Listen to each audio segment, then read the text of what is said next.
बोलो सच्चिदानंद भगवान की जय। बोलो विष्णु भगवान की जय। बोलो वृंदावन बिहारी लाल की जय। जय जय श्री राधे, जय जय श्री राधे। मैंने चंद्रमा से यह शिक्षा ग्रहण की है, यद्यपि जिसकी गति नहीं जानी जा सकती, उस काल के प्रभाव से चंद्रमा की कलाएं घटती बढ़ती रहती है। तथापि चंद्रमा तो चंद्रमा ही है, वह न घटता है न बढ़ता ही है। वैसे ही जन्म से लेकर मृत्यु तक जितनी भी अवस्थाएं हैं, सब शरीर की हैं, आत्मा का उनसे कोई संबंध नहीं है। राजन, मैंने सूर्य से ये शिक्षा ग्रहण की है, जैसे वे अपनी किरणों से पृथ्वी का जल खींचते हैं और समय पर उसे बरसा देते हैं, वैसे ही योगी पुरुष इंद्रियों के द्वारा समय पर विषयों का ग्रहण करता है और समय आने पर उनका त्याग, उनका दान भी कर देता है। किसी भी समय उसे इंद्रियों के किसी भी विषय में आसक्ति नहीं होती। राजन, प्राणियों को जैसे बिना इच्छा के, अवधूत दत्तात्रेय जी ने कहा, राजन, प्राणियों को जैसे बिना इच्छा के, बिना किसी प्रयत्न के रोकने की चेष्टा करने पर भी कर्मानुसार दुख प्राप्त होते हैं, वैसे ही स्वर्ग में या नरक में कहीं भी रहे, उन्हें इंद्रिय संबंधी सुख भी प्राप्त होते ही हैं। इसलिए सुख और दुख का रहस्य जानने वाले बुद्धिमान पुरुष को चाहिए कि इनके लिए अच्छा अथवा किसी प्रकार का प्रयत्न न करे। उसे चाहिए कि अजगर के समान केवल प्रारब्ध के अनुसार प्राप्त हुए भोजन में ही संतुष्ट रहे, निद्रा रहित होने पर भी सोया हुआ सा रहे और कर्मेंद्रियों के होने पर भी उनसे कोई चेष्टा न करे। मैंने अजगर से यही शिक्षा ग्रहण की है। समुद्र से मैंने ये सीखा है कि साधक को सर्वदा प्रसन्न और गंभीर रहना चाहिए। उसका भाव अथाह, अपार और असीम होना चाहिए तथा किसी भी निमित्त से उसे शोभ न होना चाहिए। उसे ठीक वैसे ही रहना चाहिए जैसे ज्वार भाटे और तरंगों से रहित शांत समुद्र। राजन, मैंने पतंगे से शिक्षा ग्रहण की है कि जैसे वह रूप पे मोहित होकर आग में कूद पड़ता है और जल मरता है, वैसे ही अपने इंद्रियों को वश में न रखने वाला पुरुष जब स्त्री को देखता है तो उसके हाव भाव पर लट्टू हो जाता है और घोर अंधकार में नरक में गिरकर अपना सत्यानाश कर लेता है। राजन, सन्यासियों को चाहिए कि गृहस्थों को किसी प्रकार का कष्ट न देकर भोरे की तरह अपना जीवन निर्वाह करें। जिस प्रकार भोरा विभिन्न पुष्पों से, चाहे छोटे हो या बड़े, उनका सार संग्रह करता है, वैसे ही बुद्धिमान पुरुष को चाहिए कि छोटे बड़े सभी शास्त्रों से उनका सार रस निचोड़ ले। राजन, मैंने मधुमक्खी से यह शिक्षा ग्रहण की है कि सन्यासी को सायंकाल अथवा दूसरे दिन के लिए भिक्षा का संग्रह न करना चाहिए। उसके पास भिक्षा लेने के लिए कोई पात्र हो तो केवल हाथ, और रखने के लिए कोई बर्तन हो तो पेट।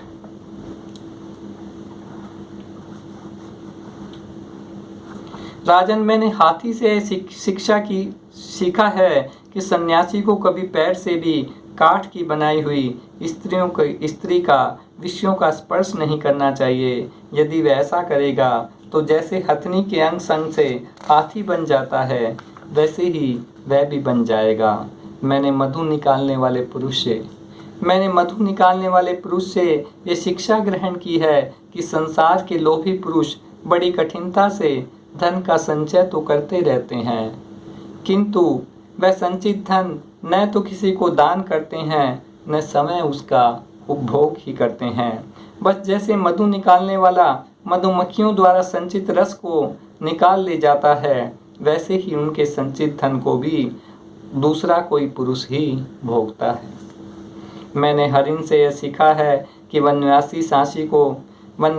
सन्यासी को कभी विषय संबित गीत नहीं सुनना चाहिए। वह इस बात की शिक्षा उस हरिण से ग्रहण करे जो व्याध के गीत से मोहित होकर बंध जाता है। अब मैं तुम्हें मछली की सीख सुनाता हूँ। जैसे मछली कांटे में लगे हुए मांस के टुकड़े के लोभ से अपने प्राण गंवा देती है, वैसे ही स्वाद का लोभी दुर्बुद्धि मनुष्य भी मन को मथ कर व्याकुल कर देने वाली अपनी जीवा के वश में हो जाता है और मारा जाता है।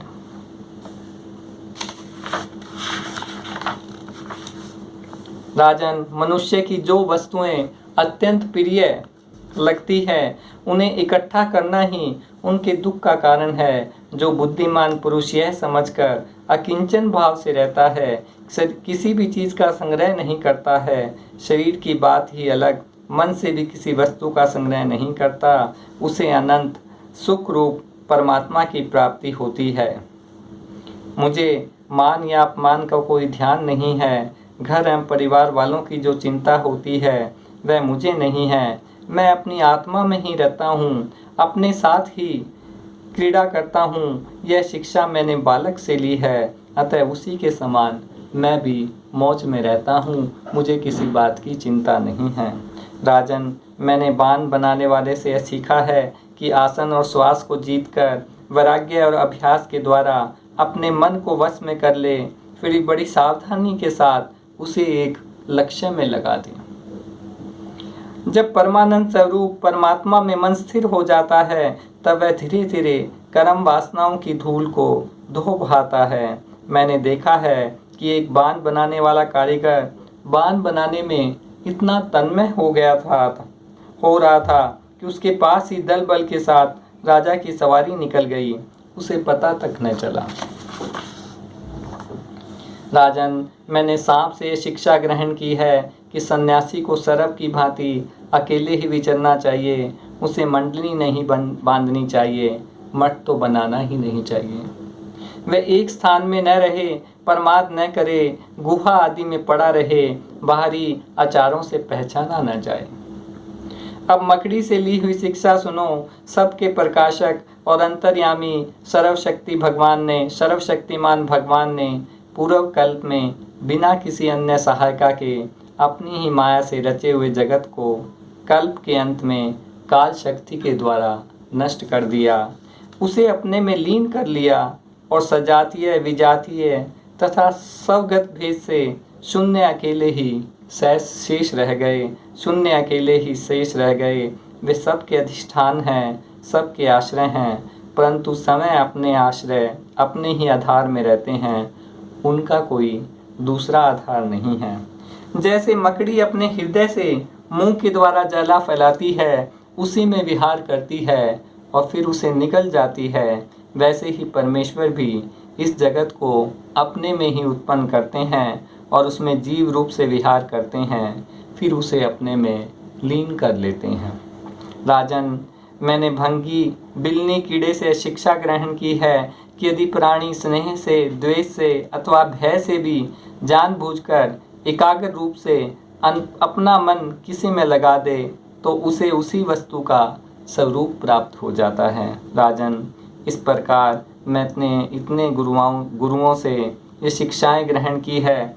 अब मैंने अपने शरीर से जो कुछ सीखा है वह तुम्हें बताता हूँ, सावधान होकर सुनो। यह शरीर भी मेरा गुरु ही है। यह शरीर भी मेरा गुरु ही है, क्योंकि यह मुझे विवेक और वैराग्य की शिक्षा देता है। मरना और जीना तो इसके साथ लगा ही रहता है। इस शरीर को पकड़ रखने का फल यह है कि दुख पर दुख भोगते जाओ। यद्यपि शरीर से तत्व विचार करने में सहायता मिलती है, तथापि मैं इसे अपना कभी नहीं समझता। सर्वदा यही निश्चय रखता हूँ कि एक दिन इसे सियार कुत्ते खा जाएंगे।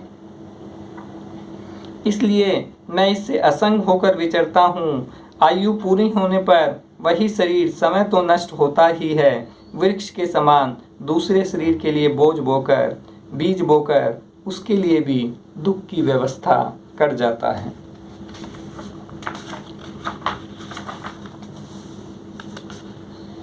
वैसे तो भगवान अपनी अचिंत्य शक्ति माया से वृक्ष सरीसृप, रेंगने वाले जंतु, पशु पक्षी, डांस और मछली आदि अनेकों प्रकार की योनियां रची है, परंतु उनसे उन्हें संतोष न हुआ।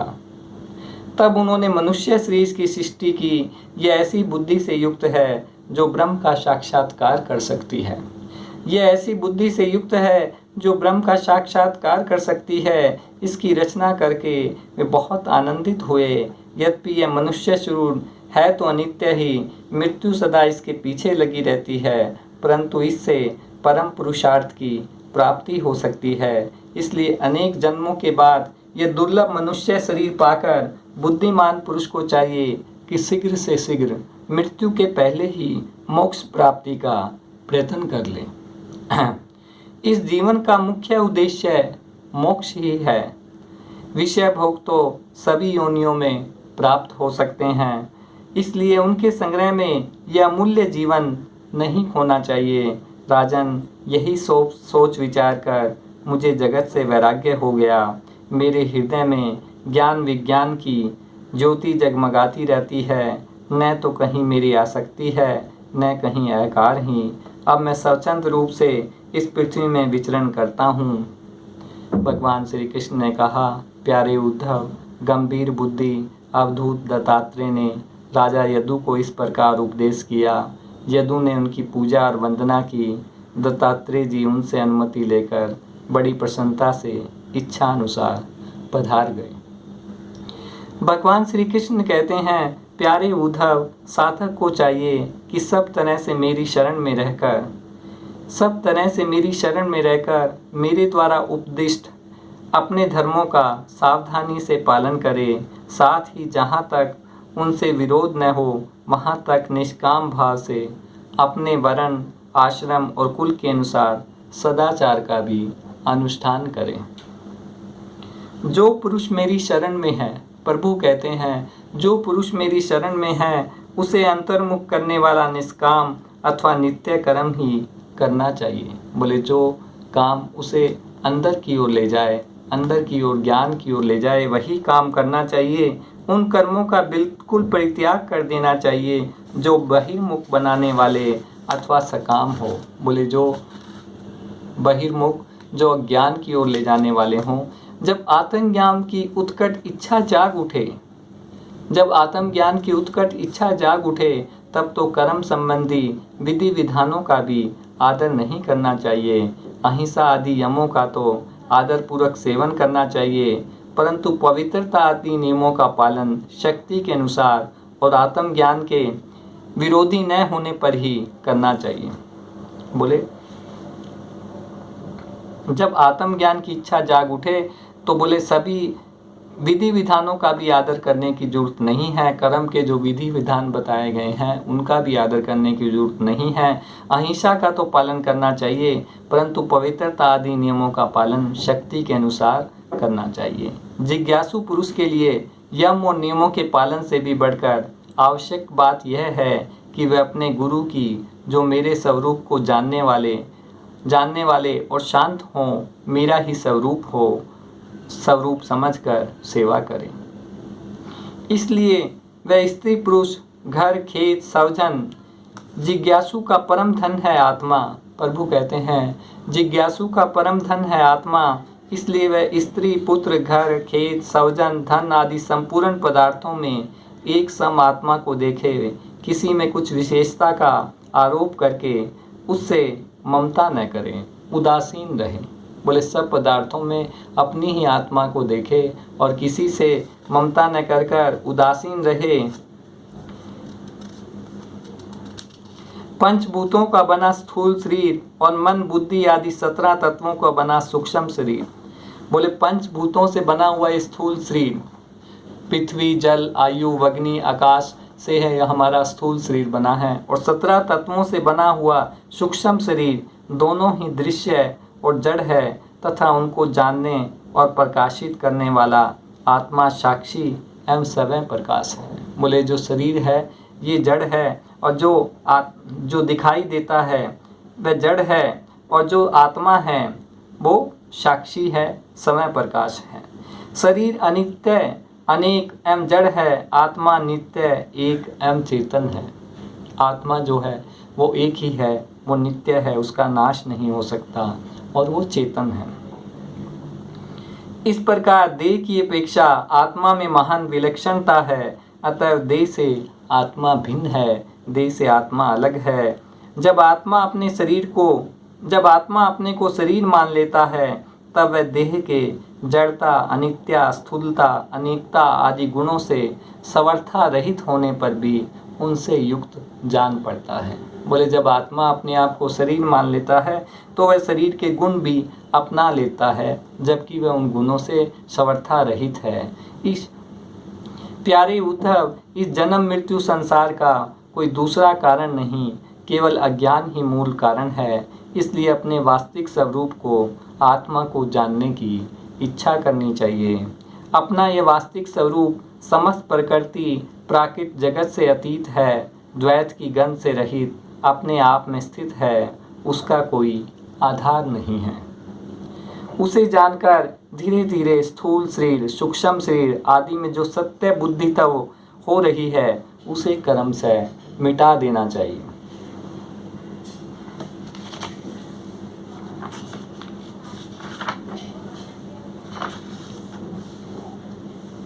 प्यारे उद्धव, लौकिक सुख के समान परलौकिक सुख भी दोष युक्त ही है। लौकिक सुख के समान परलौकिक सुख भी दोष युक्त ही है, क्योंकि वहाँ भी बराबरी वालों से होड़ चलती है। अधिक सुख भोगने वालों के प्रति असूया होती है, उनके गुणों में दोष निकाला जाता है और छोटे से घृणा होती है। प्रतिदिन पुण्यशीन होने के साथ ही वहाँ के सुख भी क्षय के निकट पहुँचते रहते हैं। बोले परलोक में भी प्रत्येक दिन हमारे जब पुण्य कम होते जाते हैं तो हमारे सुख भी जो हैं वो खत्म होते जाते हैं और एक दिन नष्ट हो जाते हैं। वहाँ की कामना पूर्ण होने में भी यजमान, ऋत्विज और कर्म आदि की त्रुटियों के कारण बड़े बड़े विघ्नों की संभावना रहती है। यज्ञ करने वाला पुरुष यज्ञों के द्वारा देवताओं की आराधना करके स्वर्ग में जाता है। वहाँ अपने पुण्य कर्मों के द्वारा उपार्जित दिव्य भोगों को देवताओं के समान भोगता है। बोले यज्ञ करने वाला पुरुष जो है वो स्वर्ग में जाता है और देवताओं के समान भोगता है। उसे उसके पुण्यों के अनुसार एक चमकीला विमान मिलता है। वह उस पर सवार होकर सुर सुंदरियों के साथ विहार करता है। गंधर्वगण उसके गुणों का गान करते हैं। उसके रूप लावण्य को देखकर दूसरों का मन लुभा जाता है। अप्सराओं के साथ नंदवन आदि देवताओं की विहार स्थलियों में क्रीड़ाएं करते करते इतना बेसुध हो जाता है कि उसे इस बात का पता ही नहीं चलता कि अब मेरे पुण्य समाप्त हो जाएंगे और मैं यहाँ से ढकेल दिया जाऊँगा। जब तक उसके पुण्य शेष रहते हैं तब तक वह स्वर्ग में चैन की बंसी बजाता रहता है, परंतु शून्यशीन होते ही इच्छा न रहने पर भी उसे नीचा गिरना पड़ता है, क्योंकि काल की चाल ही ऐसी है। यदि कोई मनुष्य दुष्टों की संगति में पड़कर अधम परायण हो जाए, अपने इंद्रियों के वश में होकर मनमानी करने लगे, लोभवश दाने दाने में कृपणता करने लगे, लंपट हो जाए, प्राणियों को सताने लगे और विधि विरुद्ध पुरुषों की बलि देकर, बोले जिन पशुओं की बलि देने का विधान नहीं है, शास्त्रों में मना किया गया है, भूत और प्रेतों की उपासना में लग जाए, तब तो वह पशुओं से भी गया बीता हो जाता है, अवश्य ही नरक में जाता है। उसे अंत में घोर अंधकार, स्वार्थ और परमार्थ से रहित अज्ञान में ही भटकना पड़ता है। जितने भी सकाम और बहिर्मुख वाले कर्म हैं, बोले जितने भी जो फल की आशा से कर्म किए जाते हैं और बाहर की ओर ले जाने वाले कर्म हैं, उनका फल दुख ही है। जो जीव शरीर में अहंता ममता करके उन्हीं में लग जाता है, उसे बार बार जन्म मृत्यु प्राप्त होती रहती है। ऐसी स्थिति में मृत्यु धर्मा जीव को क्या सुख हो सकता है। सारे लोक और लोकपालों की आयु भी केवल एक कल्प है, इसलिए वे भी मुझसे भयभीत रहते हैं। बोले जितने लोकपाल हैं उनकी आयु भी एक कल्प है, वो भी मुझसे भयभीत रहते हैं, क्योंकि उनकी आयु भी काल से सीमित। औरों की तो बात ही क्या, समय ब्रह्मा भी मुझसे भयभीत रहते हैं, क्योंकि उनकी आयु भी काल से सीमित। केवल 2 प्राद्र है, सत्व रज और तम। ये तीनों गण इंद्रियों को उनके कर्मों में प्रेरित करते हैं और इंद्रियां कर्म करती हैं। बोले तीनों गुणों से प्रेरित होकर इंद्रियां कर्म करती है। जीव अज्ञानवश सत्व रज आदि गुणों और इंद्रियों को अपना स्वरूप मान बैठता है और उनके किए हुए कर्मों का फल सुख दुख भोगने लगता है। जब तक गुणों की विषमता है, अर्थात शरीर आदि में मैं मेरेपन का अभिमान है, जब तक मनुष्य को ये है कि यह शरीर मेरा है, ये शरीर मेरा है, उसमें इसका अभिमान है, तभी तक आत्मा के एकत्व की अनुभव नहीं होती। वह अनेक जान पड़ता है। जब तक आत्मा की अनेकता है, तब तक उन्हें काल अथवा कर्म किसी के अधीन रहना ही पड़ेगा। जब तक परतंत्रता है, तब तक ईश्वर से भय बना ही रहता है। जो मैं और मेरेपन के भाव से ग्रस्त रहकर आत्मा की अनेकता, परतंत्रता आदि मानते हैं और वैराग्य न ग्रहण करके बहिर्मुख करने वाले कर्मों का ही सेवन करते रहते हैं, उन्हें शोक और मोह की प्राप्ति होती है। प्यारे उद्धव, जब माया के गुणों में शोभ होता है, तब मुझ आत्मा को ही काल, जीव, वेद, लोक, स्वभाव और धर्म आदि अनेक नामों से निरूपण करने लगते हैं। उद्धव जी ने पूछा, भगवान, यह जीव देह आदि रूप गुणों में ही रह रहा है, फिर देह से होने वाले कर्मों या सुख दुख रूप आदि रूप फलों में क्यों नहीं बनता है? अथवा यह आत्मा गुणों से निर्लिप्त है, देह आदि के संपर्क में समर्था रहित है, फिर इसे बंधन की प्राप्ति कैसे होती है? भगवान श्री कृष्ण कहते हैं, प्यारे उद्धव, आत्मा बद्ध है या मुक्त है, आत्मा बंधा हुआ है या मुक्त है, इस प्रकार की व्याख्या यह व्यवहार मेरे अधीन रहने वाले सत्ववादी गुणों की उपाधि से होती है। बोले ये सत्व गुणों के कारण ऐसा महसूस होता है, ऐसी व्याख्या होती है। तत्व दृष्टि से नहीं, सभी गुण माया मूलक हैं, इंद्रजाल हैं, जादू के खेल के समान हैं, इसलिए न मेरा मोक्ष है न मेरा बंधन ही है। बोले जो जितने भी गुण हैं वो माया के जाल में जादू के खेल के समान हैं। बोले मेरा तो न मोक्ष है न बंधन है। प्रभु कहते हैं, न मेरा मोक्ष है न मेरा बंधन ही है। शरीरधारियों को मुक्ति को अनुभव कराने वाली आत्म विद्या और बंधन का अनुभव कराने वाली अविद्या, ये दोनों ही मेरी अनादि शक्तियां हैं। बोले अविद्या और आत्म विद्या दोनों ही प्रभु कहते हैं मेरी शक्तियां हैं। मेरी माया से ही इनकी रचना हुई है, इनका कोई वास्तविक अस्तित्व नहीं है। भाई तुम तो समय बड़े बुद्धिमान हो, विचार करो, जीव तो एक ही है, जीव तो एक ही है, वह व्यवहार के लिए ही मेरे अंश के रूप में कल्पित हुआ है, वस्तुतः मेरा ही स्वरूप है। आत्मज्ञान से संपन्न होने पर उसे मुक्त कहते हैं और आत्मा का ज्ञान न होने से उसे बद्ध कहते हैं, बंधन में कहते हैं। और यह अज्ञान अनादि होने से बंधन भी अनादि कहलाता है। इस प्रकार मुझ एक ही धर्मी में रहने पर भी जो शोक और आनंद रूप विरुद्ध धर्म वाले जान पड़ते हैं, उन बद्ध और मुक्त जीव का भेद मैं बतलाता हूँ। यह भेद 2 प्रकार का है, एक तो नित्य मुक्त ईश्वर से जीव का भेद और दूसरा मुक्त बद्ध जीव का भेद। बोले एक तो नित्य मुक्त ईश्वर से जीव का भेद, ईश्वर जो है वो तो हमेशा मुक्त हैं, उनसे बोले जीव जो है जीव का भेद अलग है। और दूसरा मुक्त और बद्ध, बोले मुक्त पुरुष और बद्ध बंधन में पड़ा हुआ पुरुष, बंधन में पड़ा हुआ जीव का भेद। पहला सुनो, जीव और ईश्वर बद्ध, जीव और ईश्वर बद्ध और मुक्त के भेद से भिन्न भिन्न होने पर भी एक ही शरीर में नियंता और नियंत्रक के रूप में स्थित है। बोले ईश्वर और जीव जो है अलग अलग होने पर भी एक ही शरीर में दोनों नियंता और नियंत्रित के रूप में स्थित हैं। ईश्वर नियंता है और जीव नियंत्रित है। ऐसा समझो कि शरीर एक वृक्ष है। ऐसा समझो कि शरीर एक वृक्ष है, उसमें हृदय का घोंसला बनाकर जीव और ईश्वर नाम के दो पक्षी रहते हैं। जीव और ईश्वर नाम के दो पक्षी रहते हैं। वे दोनों चेतन होने के कारण समान हैं, कभी न बिछुड़ने के कारण सखा हैं। इनके निवास करने का कारण केवल लीला है। इतनी समानता होने पर भी जीव तो शरीर रूप वृक्ष के फल सुख दुख आदि भोगता है।